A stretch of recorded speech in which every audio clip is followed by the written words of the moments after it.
Hello everyone, my name is Mahmoud Hashim. I am PhD candidate at ETMO University Faculty of Ecotechnology, and I am going to talk about today very critical topic about exploring protein sources, quantification and functional properties unveiled.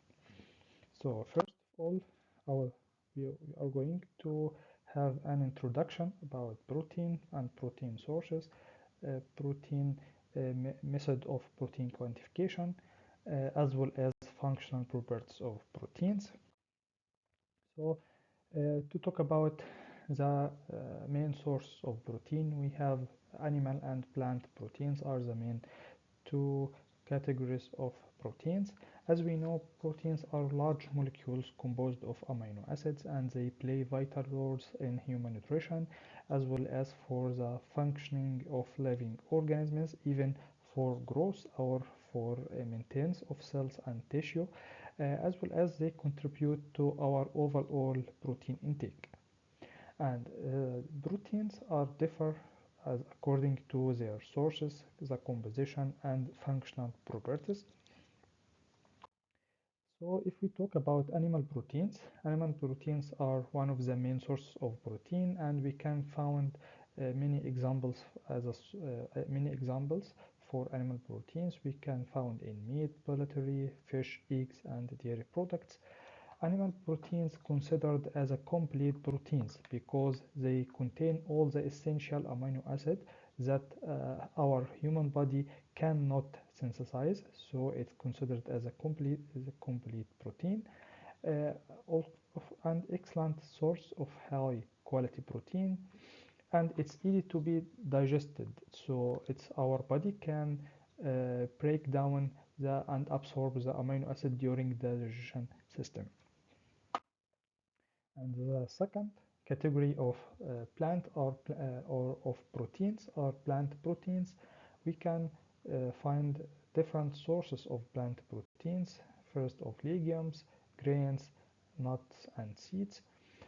Plant proteins are considered as incomplete proteins that they often lack one or more of essentials amino acids.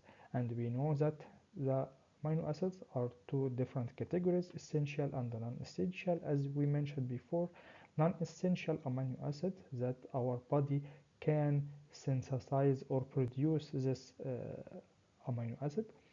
Uh, However, the essential amino acids that our body cannot synthesize, and it's need to get these amino acids from our meal.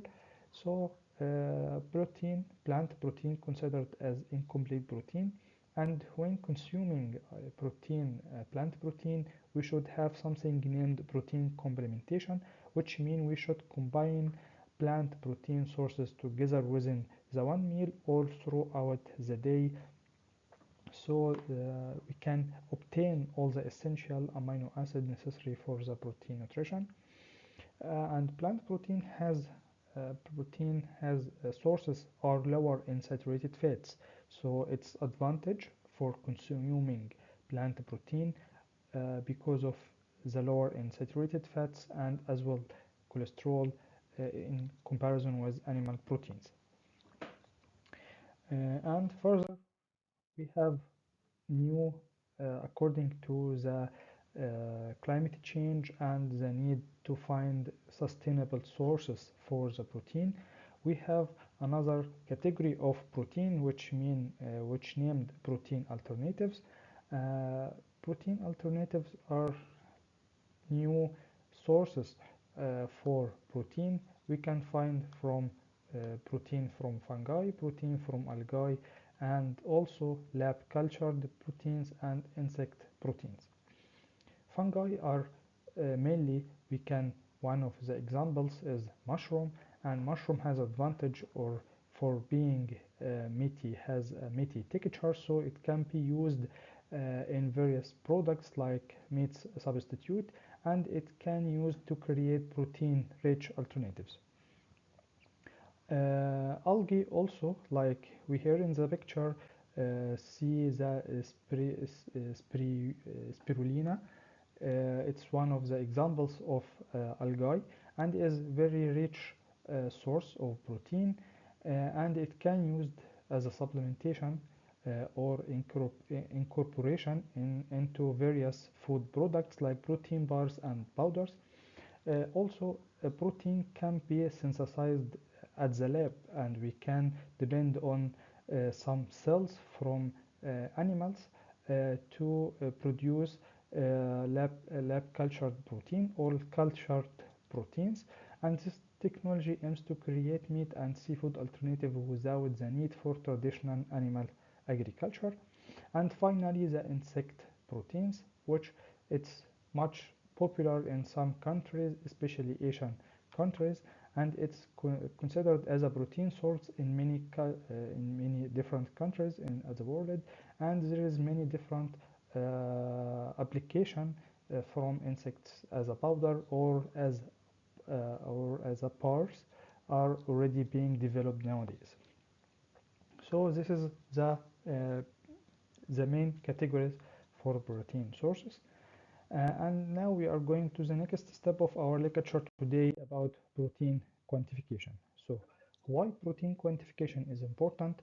Because protein is very critical to be determined in very different aspects, even for research and experiment, for quality control, and also for diagnostic and clinical application. For research, of course, it's important to study the protein-protein interaction, also the enzymatic activities and the protein expression levels, as well as also in different experiments. We need to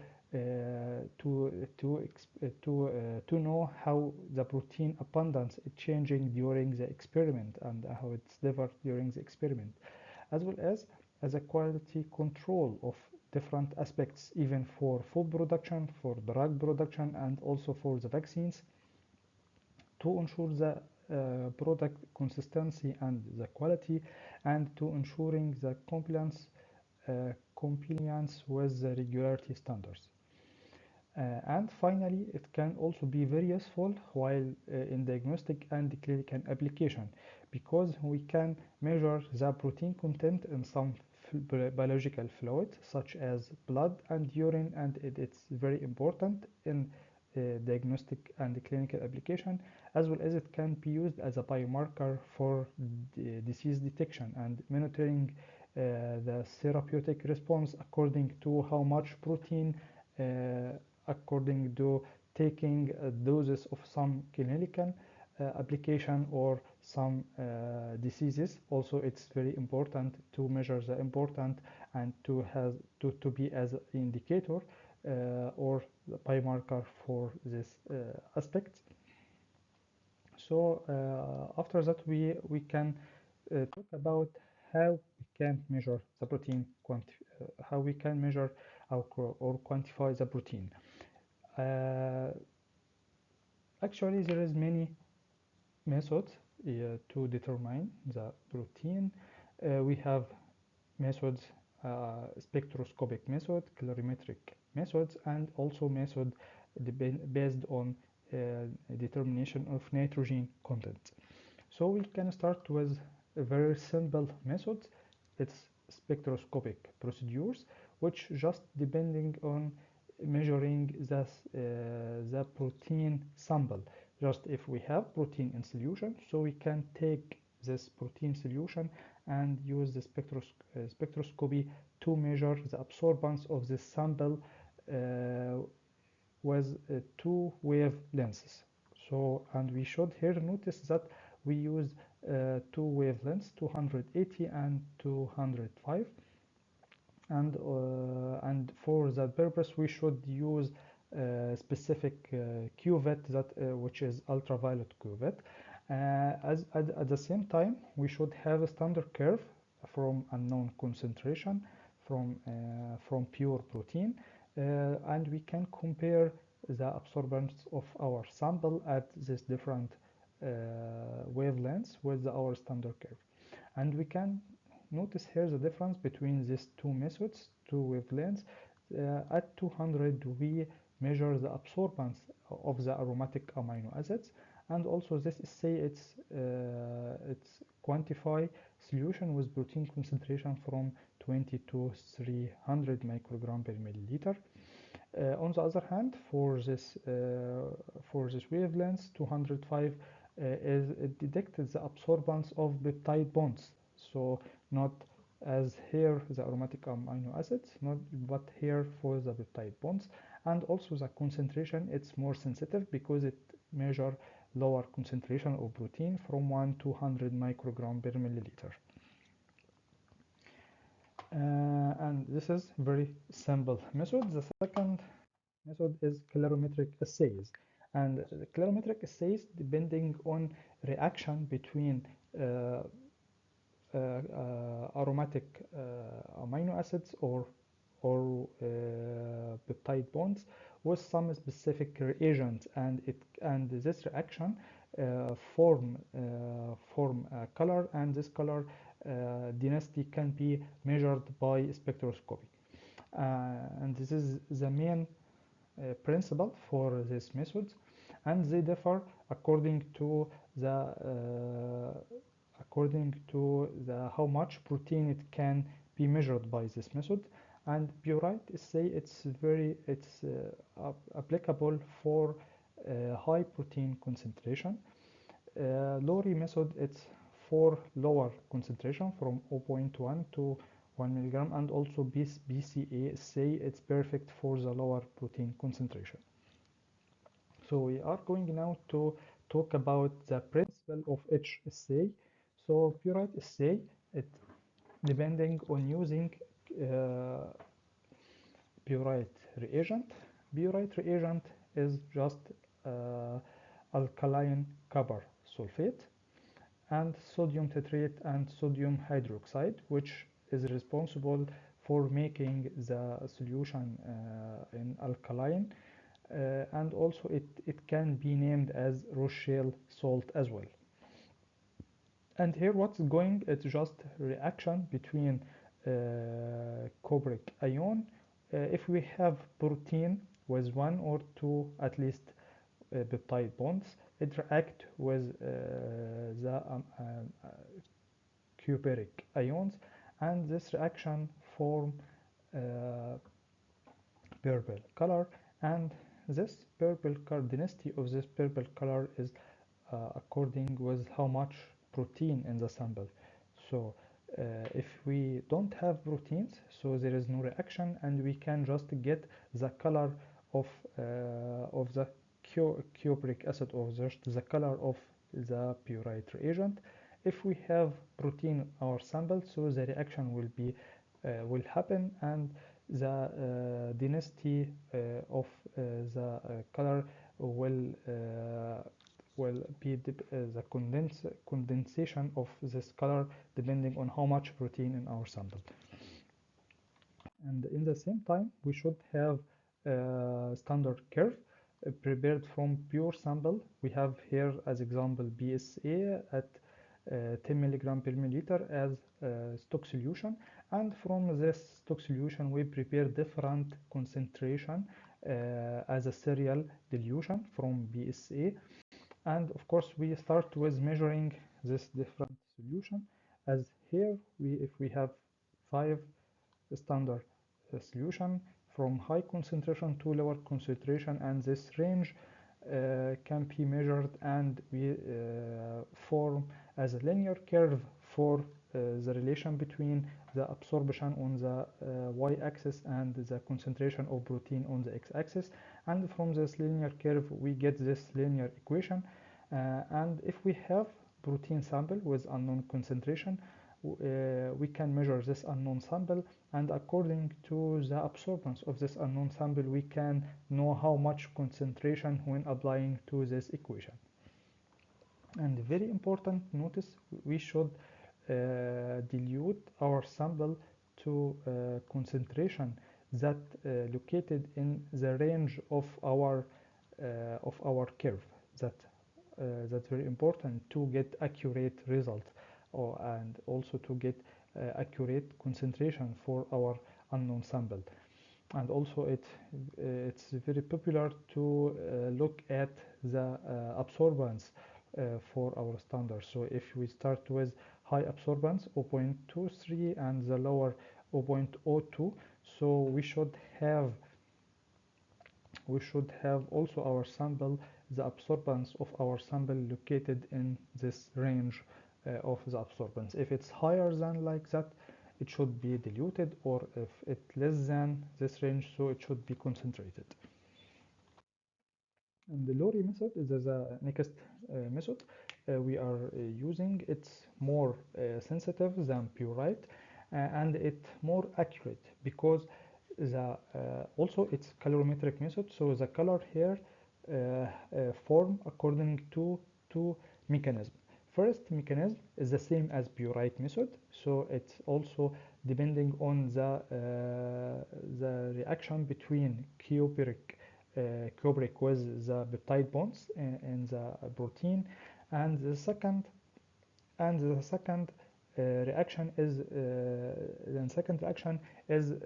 a reaction between our reagent Fulene cycaltio with the aromatic peptides, as well as for the functional groups in our amino acids. So let's talk in details in depth before this method. First of all, this method happened according to two steps. First step is reduction reaction, when cupric react with peptides, and it's formed cuprous ions, as we said firstly in the Purite method. Second, uh, as as well as in Purite, and after that cuprous ion and the phenolic group, like here in tyrosine, and inidol in tryptophan, and sulfahydryl group in cysteine. If we have these functional groups in our amino acids, as well plus Cuprous, all this group and Cuprous will react with Fulene, and our reagent Fulene, it has yellow color, and when the reaction happened, it reduced and form another compound named molybdenum blue, and it has blue color. And according to the reaction with Fulene reagent, it form this blue color. So the more reduction to Fulene, so it will form more blue color for this material. So also the same principle, when we have much more proteins, it can be make reduction for the cupric to copyrus, and after that this copyrus with this functional group reduce make reduction for the Fulene, and it transfer from the yellow color to the blue color, and it of course indication of how much protein we have in our sample. And in the same time, we should have also stock solution prepared from BSA as example, as we prepared before, and also we should have a curve, standard curve, and to compare our unknown protein concentration sample with the standard curve, to get knowledge of how much protein we have in our sample. And for Lori, we get absorbance on 750, and also the concentration we can measure for the sample from 0.01 till 1 milligram per milliliter. This is the optimum concentration of proteins we can measure according to the Lori assay. So it is the standard curve that we measure, and according to the standard curve, we should also have our sample located in the same range. And if it's different, so we can concentrate or dilute our sample. So in conclusion, we can say that our animal proteins are complete proteins, while plant proteins are not complete proteins. There is many different methods for protein quantification, method according to nitrogen content, and we we can talk about this method in the next lecture. And very simple method, we already covered this lecture about the spectroscopic method and colorimetric method, and we can choose which method we want to use according to the preliminary estimation for our sample, how much protein it has, and according to how much protein we can decide which colorimetric method we are going to use. This is some reference according to our lecture, if someone would like to check that and get some knowledge. And at the end, thanks so much for your attention. And if there is any question I would like to answer, and this is my contact and also my phone number if someone want to ask any question, and if someone want to send him the lecture. Thanks.